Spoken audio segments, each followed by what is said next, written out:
What's up, everybody? Welcome back to another episode of the King's Viewpoint, where we break down sports, music, culture, and everything in between.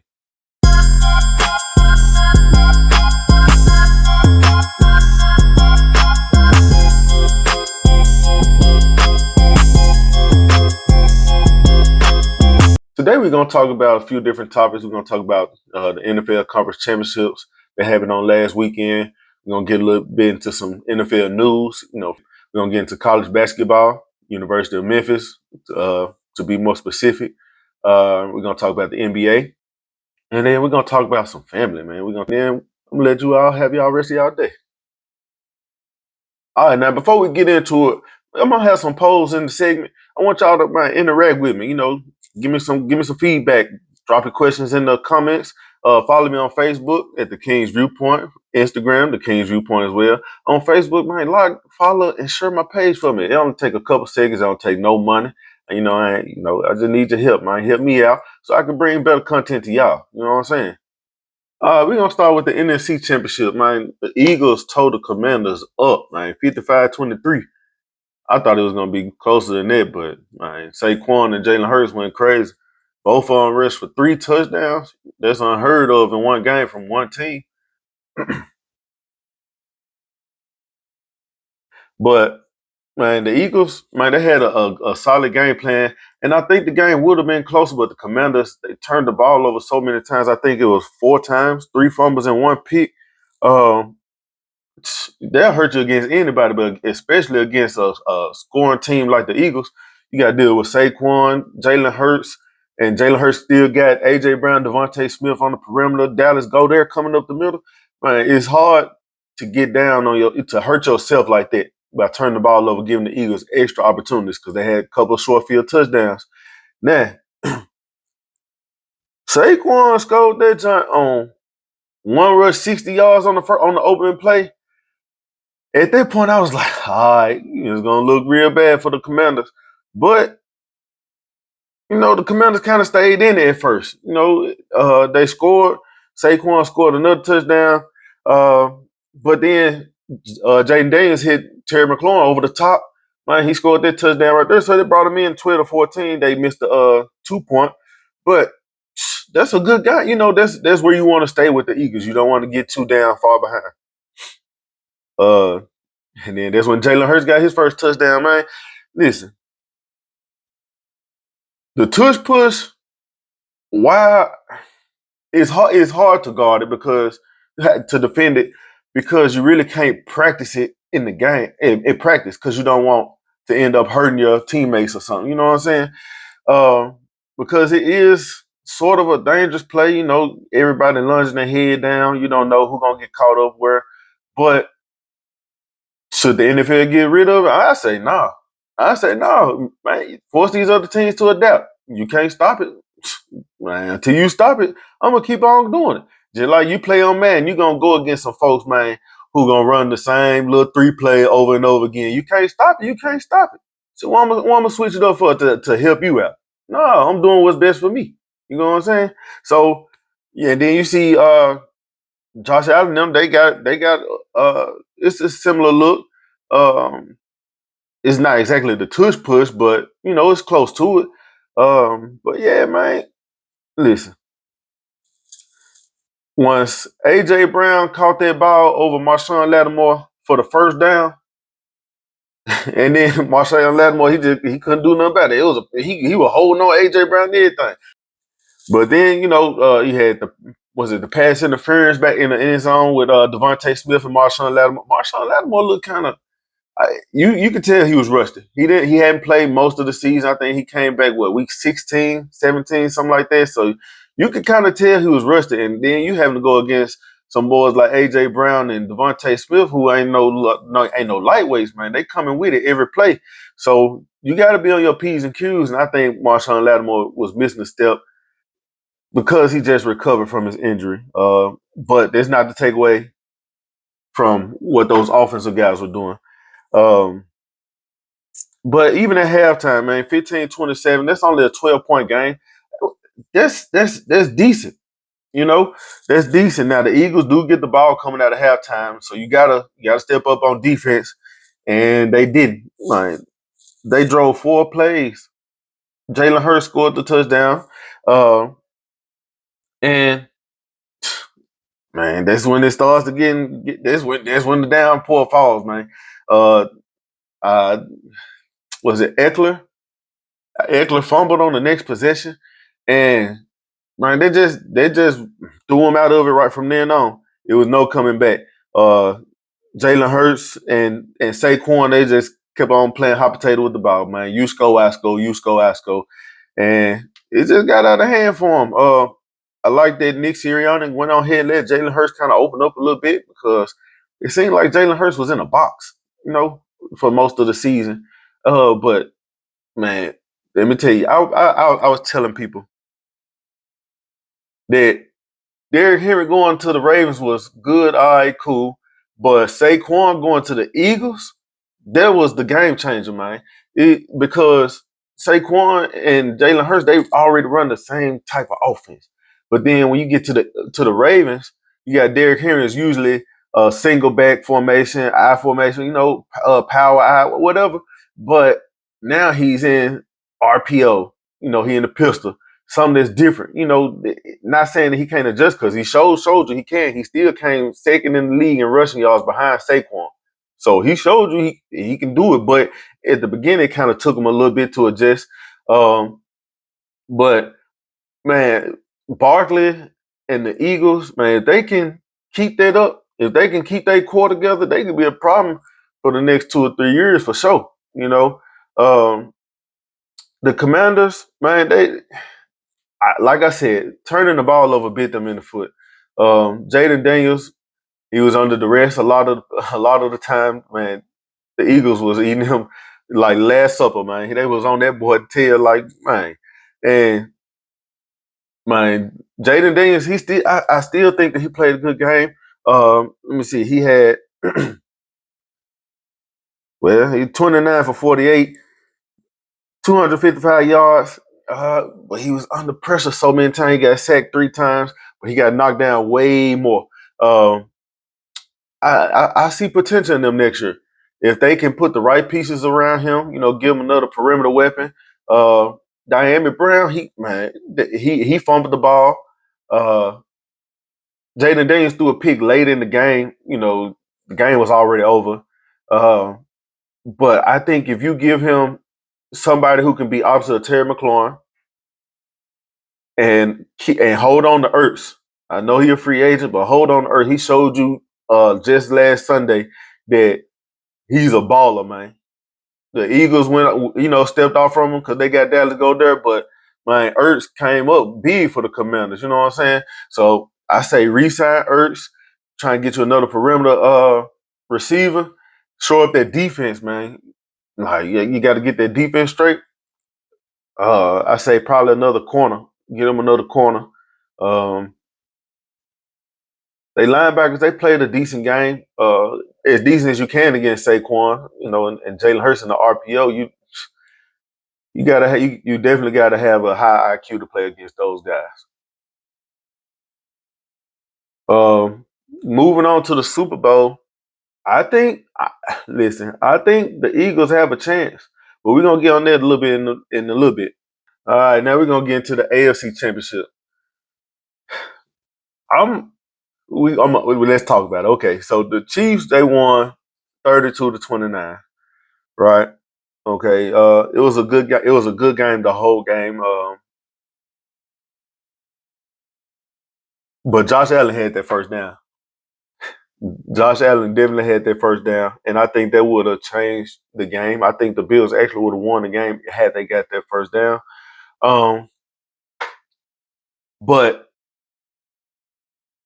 Mahomes, man, like, you can say what you want to say about the Chiefs and the refs and the league and all that, but Mahomes is showing you that he's out, man, that he's a baller. Now, I don't like the fake going out of bounds, and then when you get hit, you're looking for a call.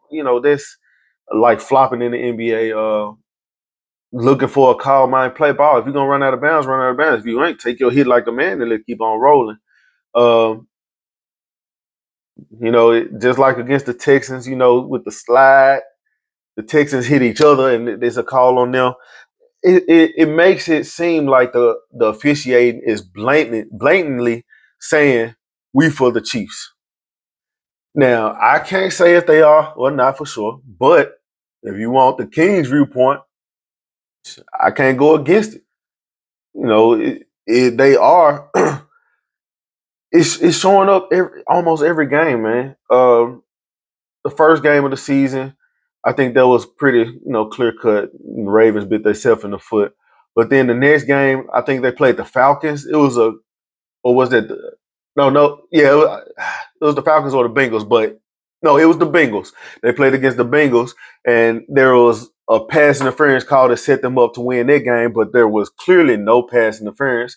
But then the following week against the Falcons, they basically tackled Kyle Pitts in the end zone when he tried to catch before the ball even get to him, and the ref is standing right there, man.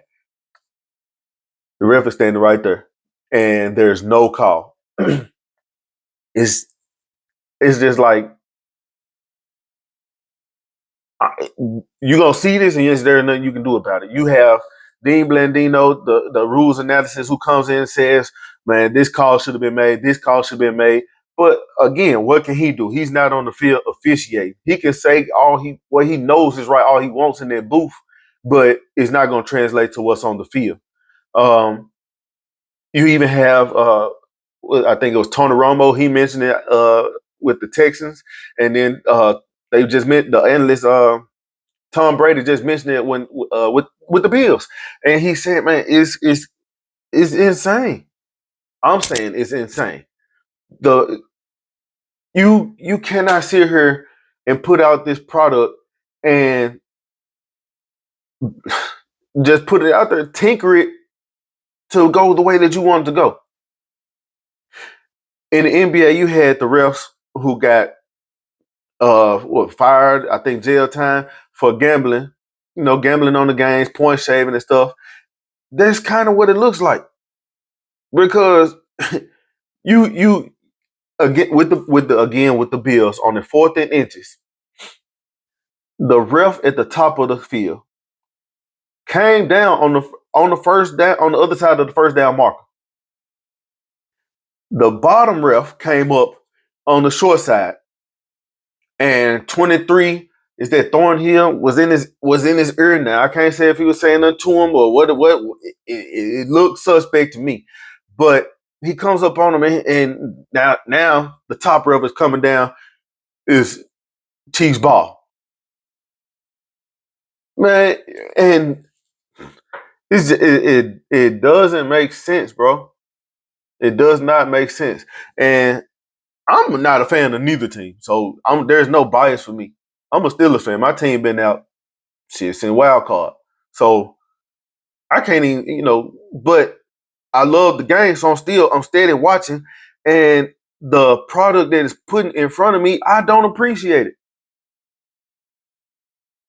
You don't see the same calls made for the other quarterbacks.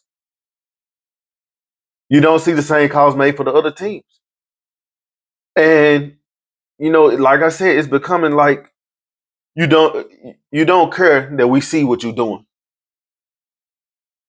It's crazy, man. Josh Allen, he went 22 for 34, 237 yards, man. That's a solid game. 2 touchdowns against anybody else. That's a dub. He showed you against anybody else. That's a dub. Um, again, Patrick Mahomes had a good game. 18 for 26, 245 yards. Uh, their run game was pretty solid. Kareem Hunt, he played for him back about 5 or 6 years ago now, and he was the man then. He came back and showed Sunday he still got some gas left in the tank. Uh, Mahomes, he got loose on a couple of his runs. He's not really a runner who's a quarterback who's running out of the pocket to look to run. He's running to extend the play and make a play downfield. But man, he had 11 carries. He like I said, he's coming to show you that he's ready to ball. So it almost makes sense when he says the refs are playing a fair game. Of course, you're gonna say you're on the team, but also because you are out there putting the product out there yourself. So it makes sense that he would say something like that. Um, and then, like I said, he's not going to go against the grain and say, "Oh yeah, the refs are playing in favor of my team." Who gonna do that? No, if I'm winning, I'm winning. Again, you can't stop it. That's my viewpoint. Now moving on to the Super Bowl, Eagles versus the Chiefs. The Chiefs are the home team, um, so I expect this to be a good game. The only way I see you beating the Eagles is if you can bottle up Saquon, and it hasn't happened yet. you know, the man, I'm. I think the Eagles are going to win this game. I think it's going to be a close game. I think it's going to be a good one. I'm hoping that the refs don't interfere how they've been doing. I'm hoping that it's a clean cut call game. Like if the calls need to be called, call them. If there's no call, don't have a phantom call. You know what I'm saying? Don't just throw your flag, think you saw something, then you like, damn, maybe I didn't see it. You pick it back up, put it back in your pocket. Ain't no flag, man. It's okay. We all make mistakes. We human. Let's play a good solid game. The Chiefs are coming in as a 1.5 favorite. Um, Again, you can't count out Patrick Mahomes.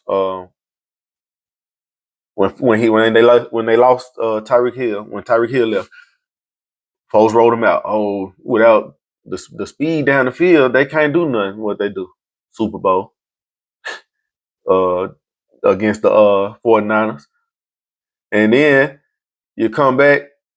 Uh, oh, without Hill, I mean, against they lost against the Bengals. The Bengals went on to lose to the Rams in the Super Bowl, but Patrick Mahomes, this is third Super Bowl in a row. Now, granted, some people are gonna say asterisk because of the calls. You know how y'all do my Lakers with the 2020 championship. You put an asterisk by it. A lot of people gonna do that with the Chiefs because of the blatant misrepresentation of the game. Uh, so expect fans to be really tuned in and watching the game closely because you know how social media get after every play.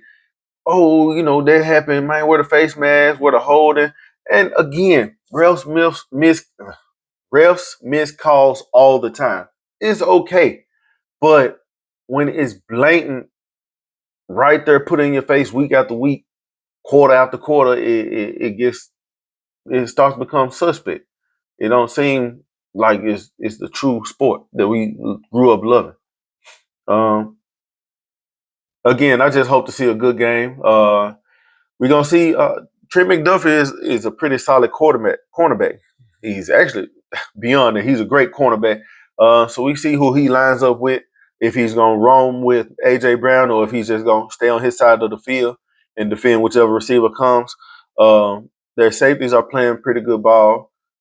Nick Bolton in the middle.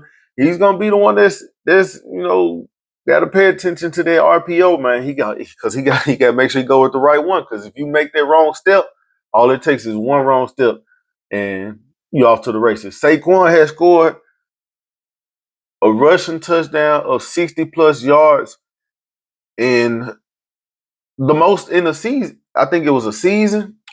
Uh, the most 60 plus yard touchdowns in the season, including the playoffs. I think that's right. And at the time it was 7. I think he has 8 now. Man, once he get loose, you might say energy for the next play. Cause he ain't getting dude. And you see how shifty he is. You seen that against who was that? The Jaguars when my a backwards hurdle, bro. That's uncanny, bro. That's unheard of. You know what I'm saying? You don't see no stuff like that. But he gave it to you. So man, 11 on the ball. That's all I can say. If you gotta put 11 on the ball, because if not, man, Eagles gonna run away with it. Chris Jones, very solid interior lineman. Uh, He's showing you year after year. Hey, he plays when he needs to play. He gonna come with it. Uh, Last year in the Super Bowl, he disrupted Brock Purdy on that last second attempt to win the game. So you know what he does in the Super Bowl. This year he gonna come with it. He ain't gonna just let Jalen Hurts, do what he do without touching him. You know what I'm saying? He gonna touch him up. I expect him, to touch him up at least twice. Putting hands on him. But man, I hope for it to be a good game. So tell me who y'all think gonna win the Super Bowl. This is my first poll.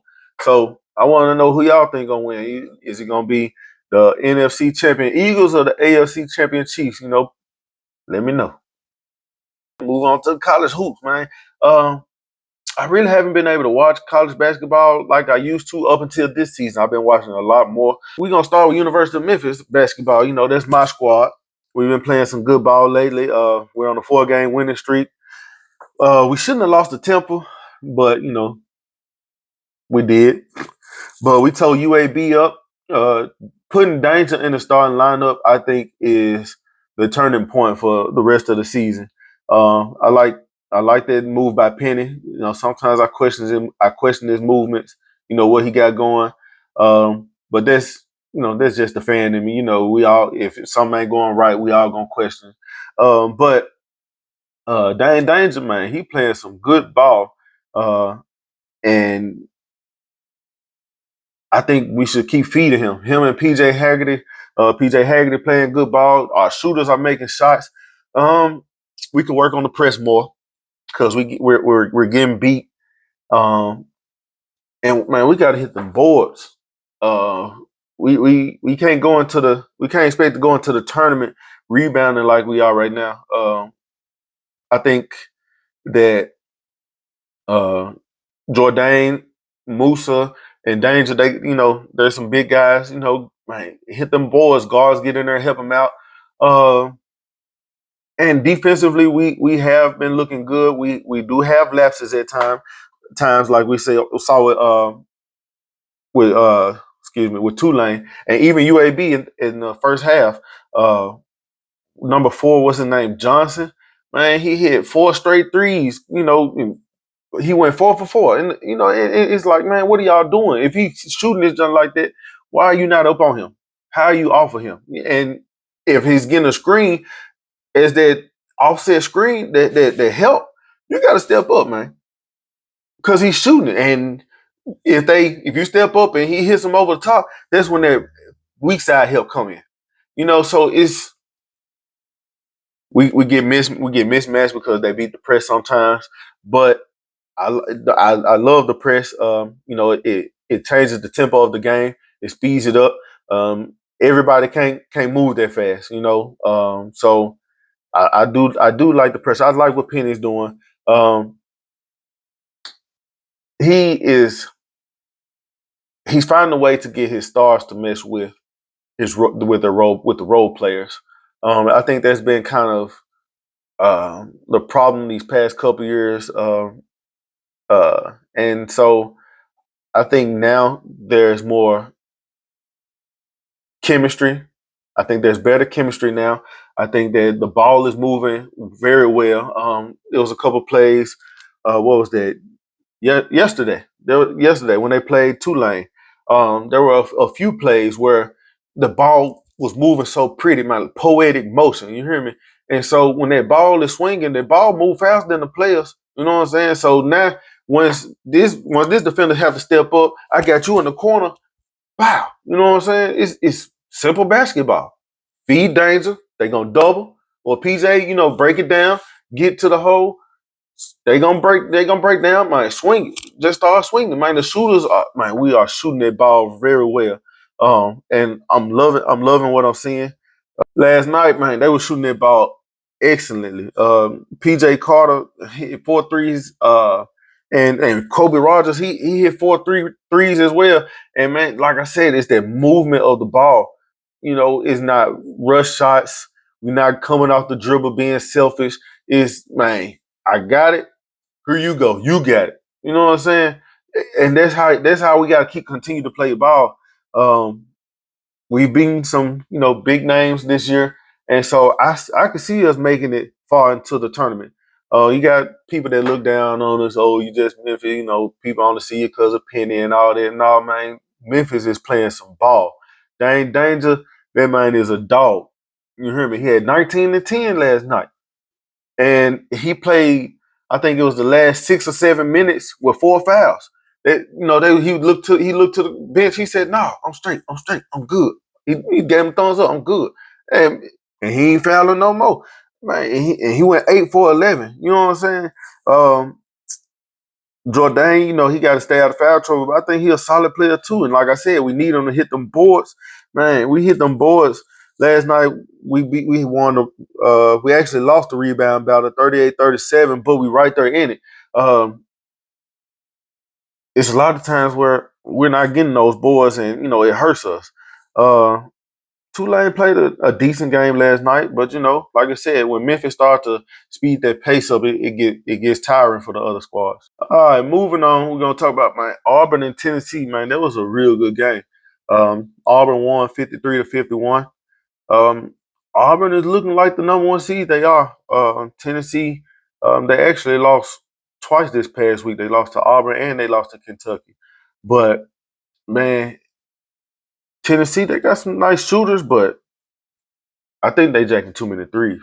Um, they not breaking the defense down, getting to the rim. They not finishing. Um, and Auburn, man, they just dug in defensively, and they the one that came up big at the end. Tennessee actually had a chance. I think they should win for the two, but they went for the win. Hey, you make it, we won. You miss it, man. We should have went for two. It's just catch 22. It happens sometimes. Um, But again, it was a great game. Houston and Kansas was on that same night, man. That was a good game too. Houston won in double overtime. J1 Roberts hit a couple of big threes, and man, Houston is looking pretty good too. I think they can make a deep run. Kansas, Kansas is decent, but they've lost quite a few games this year. They're not looking like Kansas of old, but of course, as long as they can stay in the tourney, they can make. I believe they can still make some noise. All right, now we're gonna shift our focus to the NBA. You got Jimmy Butler and Miami Heat. Man, those folks, it's crazy over there. Pat Riley, is the old school, no nonsense type of guy, and he's not giving in to Jimmy. Um, Jimmy wants to be traded, uh, and it was one game I saw, and as a basketball player, this is your profession. You signed a contract, but it was one play. He just stood there and shot a one-legged three, and then a few plays later, he just lazily threw a bounce pass, and it's just like, man, if you're gonna play hard, because you never know when your next play is gonna be your last play. So enjoy the game while you can, the right way. Don't just be out there just all lackadaisical and not caring because you're not getting your way. But I also do feel like um, this last suspension that Miami gave Jimmy, I feel like it was like a bait almost, um, to tell your star player in front of everybody you not starting tonight. You're gonna come off the bench behind. Um, I think it was Haywood, uh, and Jimmy walked out. Jimmy is Jimmy. Uh, but I feel like there was a better way to do that, versus just doing it in front of. You could have took him to the coach office.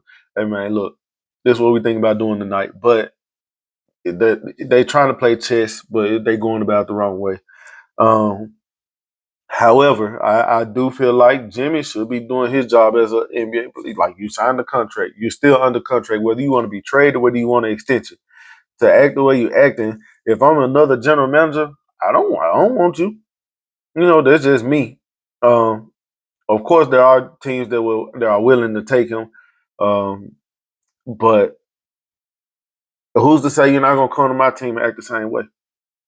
He forced his way out of Minnesota. Uh, he left Chicago to begin with to go to Minnesota. It's just, man, I feel like, dude, how old is he? 35, 36, somewhere in that age range. You gotta, man, just get out there and play ball, bro, before your career is over. Because you don't know what's gonna happen. February 6th is the trade deadline. You still with the Heat. Pat Riley's not just gonna give you up just to give you up. That's not the type of dude he is. Uh, and he has shown over and over again that he gonna stand firm in what he talking about. He showed you with LeBron. He didn't give in to LeBron, and LeBron was the greatest player in the game. To most. He didn't give in to LeBron. LeBron left, went back to Cleveland. He didn't give in to Wade, who was the Miami Heat himself.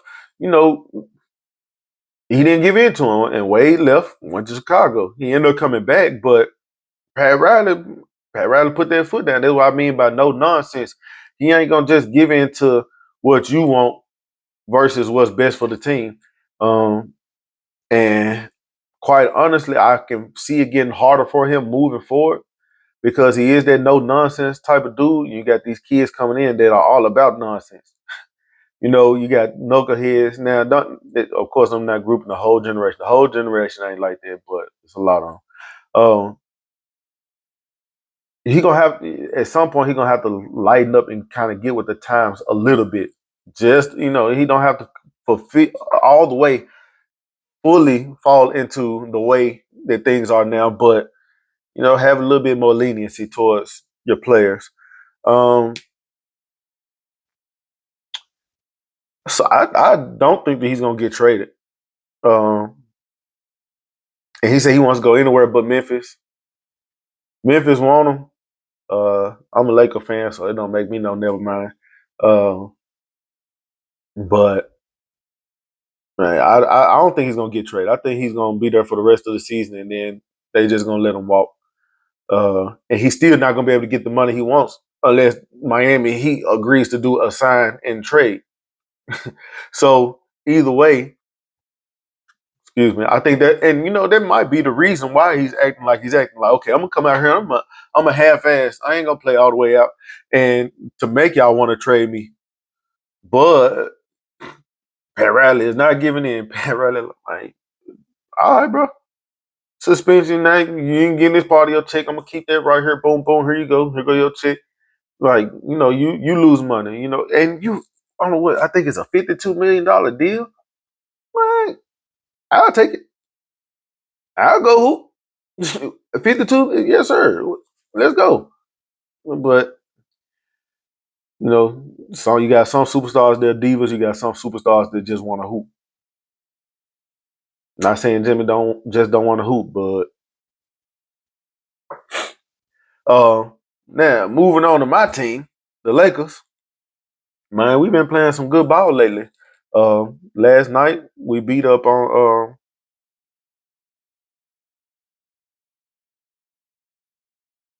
Washington. That's not saying a lot.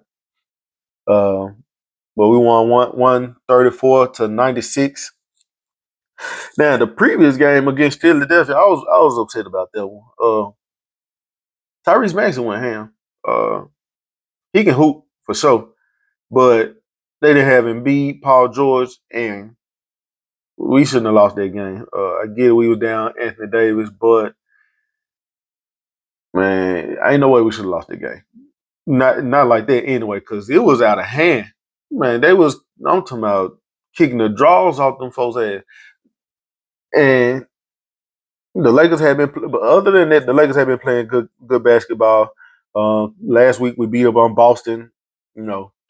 Yes sir, let's go. Beat them by what, 21. We beat Golden State 118-108. Charlotte 112-107. And like I said, we lost to Philadelphia 118-104. The score is actually closer than what the game was. Them folks were kicking our ass. But I'm like what I'm seeing out of Max Christie. He's stepping into a nice, solid player now. Not saying he's great, but I see potential. He's trying to lock in defensively. He's knocking down shots. He knocked down a three in the corner last night in the third quarter, and he's playing some good ball. He got a steal, got on the fast break, laid it in there. Um, Austin Reeves is playing some decent ball. Uh, with the trade deadline coming up, though, I don't want the Lakers to do how they did with Taylor Horton Tucker some years back. I think it was like 5 years now, uh, maybe longer than that. But holding on to him, thinking that he's better than what he really is. Um, and the player I'm talking about is Austin Reeves. Uh, Austin Reeves can hoop, but I don't see him being that star that I think the Lakers think that he is. Um, I feel like if the right move comes about, make it. De'Aaron Fox, the Sacramento Kings are looking to trade De'Aaron Fox. If Sacramento says they want Austin Reeves, gift wrap. Here you go. I'm pretty sure the Lakers gonna try and push back on that, but I say throw him in there. Rui has been up and down this year with injury. Um, when he's on, he's on. But it's too many games in between him being on. Sometimes he looks lost. Um, I know when he was with Washington, he was a 16 point per game scorer, but he's playing in a different role now. He's not, the one that was bringing the ball up like he was in Washington. He's not ISOing it out because you have LeBron and AD. So I think becoming a complementary player that um, that we need, I think I don't think he's hitting it yet. Like Kyle Kuzma when he was with the Lakers, he was that knockdown shooter in the corner. And when he was with the Lakers, he was actually a better shooter than what Rui is now. Uh, but we're looking good. Dorian Finney-Smith, he's come along. Vanderbilt, I like the energy that he's bringing, and he's putting it into the other players. He's not just out there, you know, drawing off their energy. He's pouring the energy into them, and that's what we've been needing. We've been needing that energy because we've been playing dead up until to this last stretch. We've been playing dead basketball, and um, AD before he got hurt, dude was going stupid. Uh, you couldn't do nothing with him. You really can't do nothing with him. I heard the talks for Valanciunas. I'm not really sold on that one because he's not. You meet him at the rim and you're gonna score every time. Um, but I see Walker Kessler uh, name getting thrown around, and I wouldn't mind it. And AD prefers to play the four. Now, am I sold on LeBron moving back to the three? Not really, but I take it if we can get another rim protector like Walker Kessler. He's got the most double doubles in the NBA this year. I think he's averaging like two or three. He's second in the league in blocks. Um, I think he's a solid player. I don't think too much on the perimeter, out there on perimeter, but that's what you got everybody else for to help him out. As long as he has that help, man. I like the walk. I like bringing Walker Kessler in. Um, the Lakers are number. Let's see.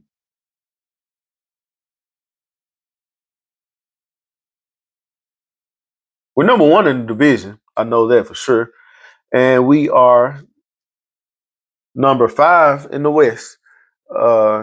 You got Denver, Grizzlies, Rockets, and OKC ahead of us. Speaking of Grizzlies and Rockets, man, that was one heck of a game last night.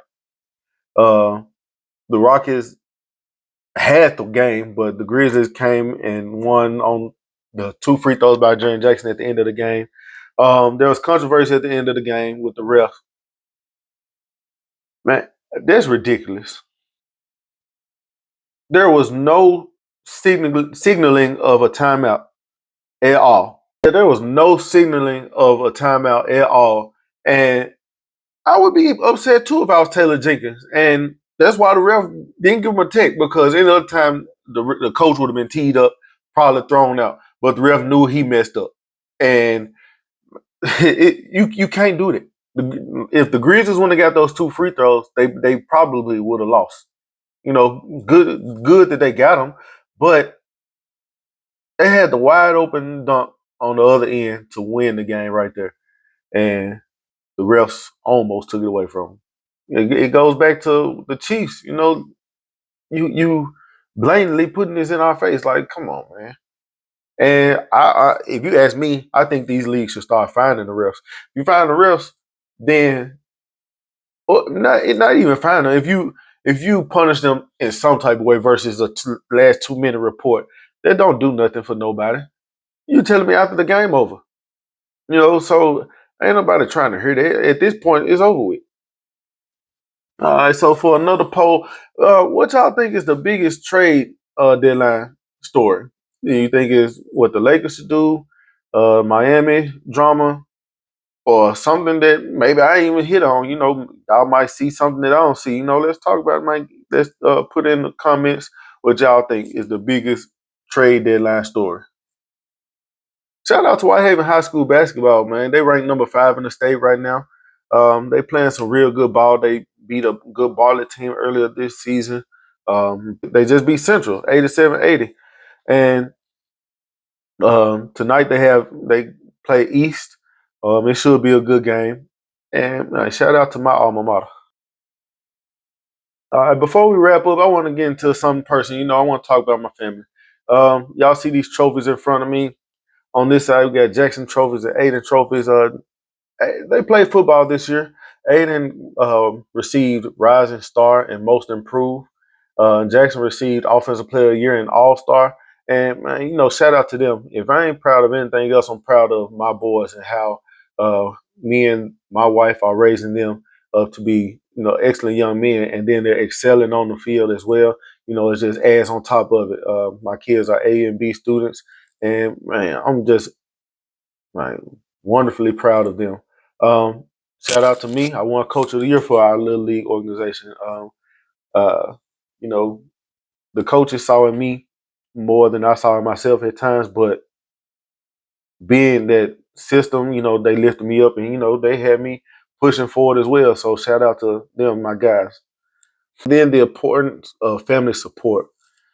Um, just me starting this podcast, I had talked about it for years, a couple years anyway. And my wife, my baby, my number one, she kept on saying, "Well, do it, just do it." And I brought it up again. No, we went out to eat, and we were sitting at a bar, and I was talking sports with this guy, and they was like, "You need to do that." And she started investing in me. And without their support, I probably wouldn't be talking to y'all now. So shout out to my baby for investing in me and seeing something in me, seeing that I have a drive for this, that I can do this, and you know, I'm sure she proud of me. If she ain't, she gonna be. Uh, but I love that lady, and we rock till the rocks fall off, which is never. We rock forever. So in the comments, tell me who has been your biggest supporter. Family, friends. Some people see friends as more family than family. So friends, you include them too, man. Who has been your biggest supporter? And if me telling you how it was for me and being hesitant on starting the podcast, my story, my wife is investing in me. She see it. She see the excellence that can be made. She's seeing how great I can be. Sometimes that's all it takes is that one person to say, "Hey, you got it. Let's go. Let's do it." So who is that person for you? Closing out. I want to get some questions for y'all so I can start interacting with y'all on the next episode. This is my first full podcast episode, and I hope you all fully enjoyed it. Um, Shout out to my listeners. Shout out to my followers. Again, if you could please like and follow and share my Facebook page, The King's Viewpoint. Also on Instagram, The King's Viewpoint. Uh, and just, and YouTube. Oh, here, follow me. Sure. Comment, like. So again, so I can be prepared for y'all and give y'all what y'all looking for. I had one comment that asked me to, talk about a subject, and I did that because I want to give y'all what y'all are looking for. So hit me up, and then we can, man, make this thing great. So let's keep the conversation going in the comments. Hit me up on social media, do the polls, and until next time, that was the King's Viewpoint.